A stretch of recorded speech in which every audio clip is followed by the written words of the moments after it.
Hello friends, आज हम लोग इस वीडियो में देखेंगे जावा लॉम्बुक। तो चलिए शुरू करते हैं, उसका ओवरव्यू देखते हैं। तो ये लॉम्बुक जो है वो एक जावा का लाइब्रेरी टूल है जो कि मिनिमाइज करता है या रिमूव करता है आपके बॉयलेट कोड को। ठीक है, बॉयलेट कोड मतलब कि आप जब मॉडल्स क्रिएट करते हैं तो गेटर सेटर बनाते हैं, फिर उसका आर्गुमेंट का स्ट्रक्चर बनाते हैं, टू स्ट्रिंग बनाते हैं, तो ये सभी को रिमूव कर देता है। तो उसके बदले आपको ये एनोटेशन प्रोवाइड करता है, मल्टीपल एनोटेशन प्रोवाइड करेगा जिसके बेस पर आप सब को रिमूव कर सकते हैं। आपको ना तो गेटर सेटअप बनाने की ज़रूरत है, ना कंस्ट्रक्टर बनाने का ज़रूरत है, सब एनोटेशन के थ्रू आप कर सकते हैं। इससे आपका टाइम भी कंज्यूम होगा और ज़्यादा कोड होगा। मान लीजिए कि कल आप एक ऐड कर रहे हैं कोई वेरिएबल, तो उसके लिए आपको गेटर सेटअप फिर से बनाना पड़ेगा। इस सब को ध्यान में रखते हुए जावा लॉम्बुक हम लोग को काफ़ी हेल्प करता है। चलिए देखते हैं कैसे हेल्प करता है।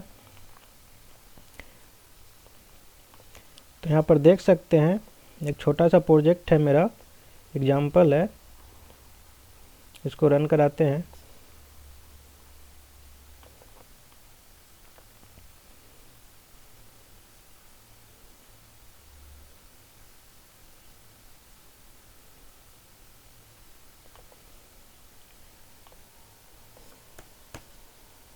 रन कर गया। मान लीजिए हम यहाँ पर डाल देते हैं रमेश कुमार और एड्रेस में देते हैं दिल्ली और सबमिट करते हैं। सबमिट हो गया। डिस्प्ले करते हैं, देखिए डिस्प्ले वैल्यू आ गया, डिस्प्ले कर गया। अब देखिए इस एग्जाम्पल में हम क्या यूज़ किए हैं मॉडल्स में, जो विदाउट लॉम्बुक है। तो इसके लिए देखिए यहाँ पर हम लोग आईडी लिए, स्ट्रिंग बनाए, एक एसनेम और एक एड्रेस के लिए 3 बनाए। और इसके लिए देखिए कितना कोड लिखे हम, टू स्ट्रिंग बनाए, इसको गेटर सेटर बनाए। तो ये सब इतना लाइन से आप बचना चाहते हैं, इतना नहीं लिखना चाहते हैं, तो इसके लिए हम लोग लॉम्बुक यूज करेंगे। तो कैसे यूज करेंगे, तो 2 तरीका है। एक तो आप लॉम्बुक के वेबसाइट पर चले जाइए,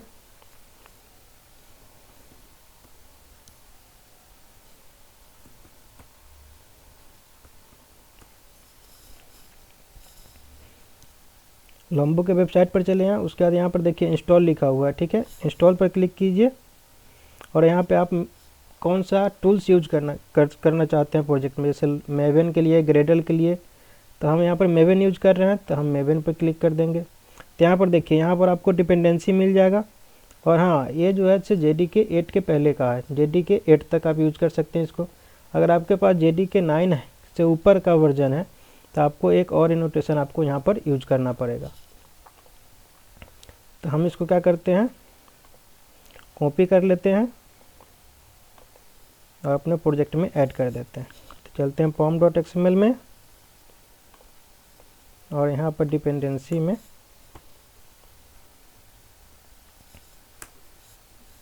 ऐड कर दिए और सेव कर दिए। इसको आप दूसरा जगह से भी आप डाउनलोड कर सकते हैं, मेविन के वेबसाइट से। मेवन डिपोजिटरी आप यहाँ पर भी जाकर सर्च करेंगे तो यहाँ पर से भी आप लोग डाउनलोड कर सकते हैं। यहाँ पर आपको सर्च करना है लॉम्बुक। तो यहाँ देखिए पहला जो है लिंक प्रोजेक्ट लॉम्बुक, आप इस पर क्लिक करेंगे और कोई भी वर्जन जो है आप सिलेक्ट कर सकते हैं और अपने प्रोजेक्ट में ऐड कर सकते हैं। सेम टू सेम वही है, ठीक है। तो आप मेवन के वेबसाइट से डायरेक्ट कर सकते हैं या फिर यहाँ से मेवन डिपोजिटरी से आप जाके ऐड कर सकते हैं। तो केवल ऐड करने से ही नहीं होगा, इसके लिए आपको इंस्टॉल भी करना पड़ेगा। तो इंस्टॉल कैसे होगा, तो फिर जाइएगा आप इंस्टॉल में, और यहाँ पे आप कौन सा आईडी यूज कर रहे हैं, इक्लिप्स कर रहे हैं, इंटेलिज आइडिया कर रहे हैं, नेटबिन्स कर रहे हैं, या फिर माई इक्लिप्स या STS। तो हम STS यूज कर रहे हैं, तो STS पर क्लिक कर लेंगे। आप जो भी आईडी यूज कर रहे हैं वो आप सेलेक्ट कर लेंगे। उसके बाद स्क्रॉल डाउन करेंगे तो यहाँ देखिए सबका स्क्रीनशॉट दिया हुआ कि कैसे हम लोग इंस्टॉल करेंगे इसको। तो यहाँ पर STS के लिए हम यहाँ पर चाहते हैं तो STS पर क्लिक करेंगे। सॉरी, ये बैक करते हैं। हाँ, यहाँ पर डाउनलोड लिखा हुआ है, इंस्टॉल पे नहीं जाना है, डाउनलोड पे। डाउनलोड पर जैसे ही क्लिक कीजिएगा तो एक डाउनलोड हो जाएगा जार फाइल।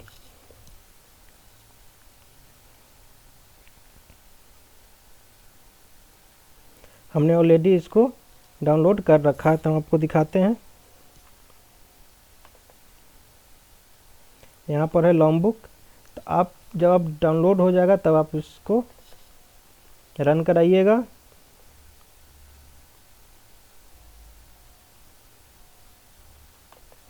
तो कुछ इस तरह से आएगा, ठीक है।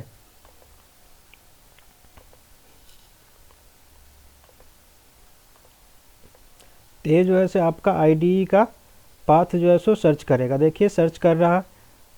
अगर सर्च कर लेगा तो आपका IDE का पाथ यहाँ पर शो करेगा। उसके बाद आप इंस्टॉल पर क्लिक कर देंगे। देखिए इसको IDE का पाथ नहीं मिला, तो आपको क्या करना पड़ेगा, मैनुअल पेस्ट करना पड़ेगा। तो आपका जहाँ पर IDE का पाथ है वहाँ पर आपको जाना पड़ेगा। तो यहाँ पर देखिए स्पेसिफाई लोकेशन पर क्लिक कीजिएगा। और मेरा STS कहाँ पर है, चलते हैं।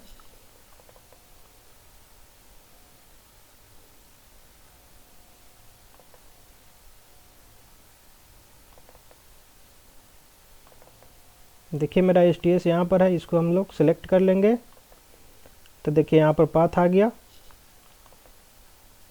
अब इसको क्या करेंगे हम लोग, फाइनली चेक्ड और इंस्टॉल। तो यहाँ पर देखिए क्या मैसेज दिया, इंस्टॉल सक्सेसफुल। अब इसको हम लोग क्विट कर देंगे। तो सक्सेसफुली इंस्टॉल हो गया। तो चलिए इसको हम लोग क्लोज कर देते हैं एक बार STS को, और फिर से ओपन करते हैं।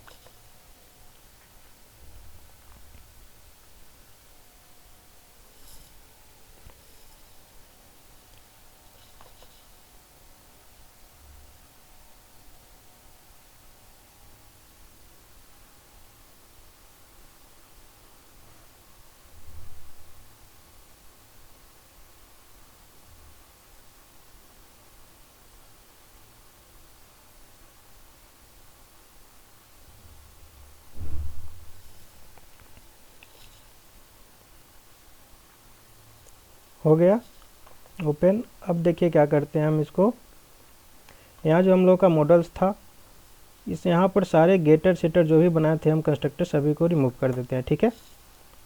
अब देखिए कोड कितना छोटा हो गया। और हम लोग को यहाँ पर लॉम्बोक यूज करना है, तो इसके लिए हम लोग लगा लेते हैं डेटा। अब यहाँ पर देखिए डेटा लॉम्बोक आ गया, इसको इंटर कर दीजिए। तो ऑलरेडी जो है से इसका गेटर सेटर और all argument constructor, no argument constructor, to string, सभी के सभी क्रिएट कर देगा ऑलरेडी डेटा। चलिए इसको रन कराते हैं।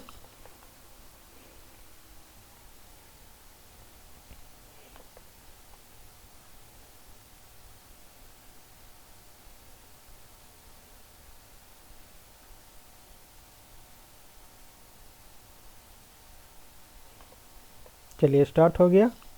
चलते हम लोग फिर से एग्जाम्पल। मान लीजिए यहाँ पर कर देते हैं पूजा कुमारी एंड पुणे, ठीक है, एड्रेस में, और सबमिट करते हैं। सक्सेस हो गया। डिस्प्ले करके देख लेते हैं। देखिए आ गया यहाँ पे वैल्यू पूजा कुमारी। तो हम लोग देखें यहाँ पर कि कितना सारा कोड अननेसेसरी हम लोग लिखे थे, गेटर सेटर बनाए थे, और हम लोग का एक डेटा एनोटेशन जो है सो काम कर गया। मान लीजिए कि आप डेटा नहीं यूज करना चाहते हैं, अलग अलग यूज करना चाहते हैं। डेटा एक्चुअली सभी को रखता है, गेटर सेटर को रखता है, टू स्ट्रिंग को रखता है, आर्गुमेंट कंस्ट्रक्टर को, नो आर्गुमेंट कंस्ट्रक्टर, सभी आप यहाँ पर अब देखिए कैसे काम करता है। जैसे कि हम लोगों को डेटा यूज नहीं करना, तो आप पर्टिकुलरली सबको अलग अलग बना सकते हैं। जैसे कि देखिए यहाँ पर गेटर के लिए गेटर हो जाएगा, तो सभी का क्या करेगा, गेटर क्रिएट कर देगा। आपको सेटर बनाना है तो सेटर बना सकते हैं @सेटर। मान लीजिए कि ऑल आर्गुमेंट कंस्ट्रक्टर, तो ऑल आर्गुमेंट कंस्ट्रक्टर बना सकते हैं। नो आर्गुमेंट कंस्ट्रक्टर बना सकते हैं। अगर बनाना चाहते हैं तो आपको जो भी नीड है आप अपने अकॉर्डिंग बना सकते हैं। मान लीजिए टू स्ट्रिंग भी हम लोगों को जनरेट करना है, तो at the rate to string करेंगे तो ये सब जनरेट कर देगा। ठीक है, अब चलिए इसको एग्जीक्यूट कराते हैं हम लोग फिर से।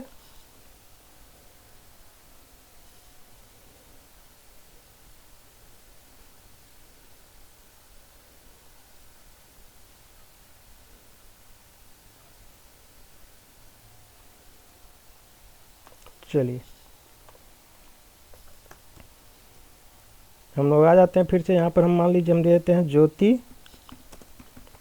कुमारी और एड्रेस में देते हैं कोलकाता और सबमिट करते हैं। सक्सेस हो गया। सबमिट करके देख लेते हैं। देखिए आ गया यहाँ पर वैल्यू।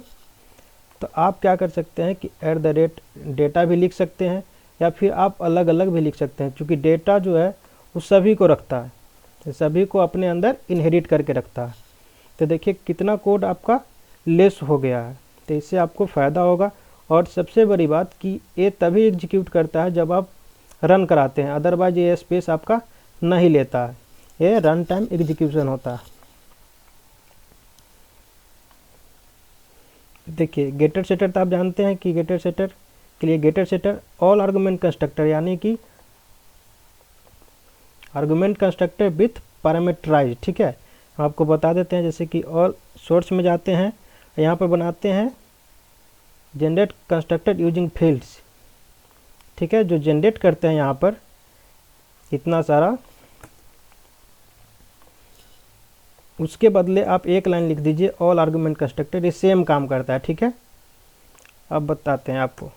बहुत सारे लोग होते हैं ऑल आर्गुमेंट कंस्ट्रक्टर और नो आर्गुमेंट कंस्ट्रक्टर में कंफ्यूज हो जाते हैं। ठीक है, तो आपको हम बता दिए ऑल आर्गुमेंट कंस्ट्रक्टर मतलब का कि विथ पैरामीटर, और नो आर्गुमेंट कंस्ट्रक्टर मतलब डिफ़ॉल्ट कंस्ट्रक्टर। वो कैसे बनाते थे हम लोग,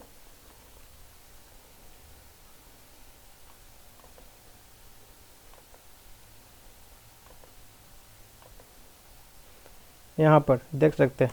ये जो हम लोग डिफ़ॉल्ट कंस्ट्रक्टर जो बनाते थे उसका एक ही काम कर दिया annotation, no argument constructor default constructor का। हाँ, टू स्ट्रिंग जिसका हम लोग बनाते थे,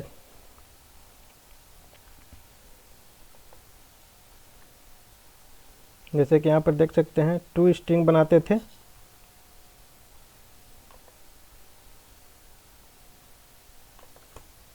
इतना सारा कोड का जो ऐसे अकेले कौन काम कर दिया, at the rate to string. तो इससे क्या हो गया हम लोगों का कोड। अब कल हो के आप क्या कर सकते हैं, प्राइवेट स्ट्रिंग ईमेल, आप कुछ भी ऐड कीजिए, आपको कोई दिक्कत नहीं है। ठीक, कोई गेटर सेटअप बनाने की ज़रूरत नहीं है।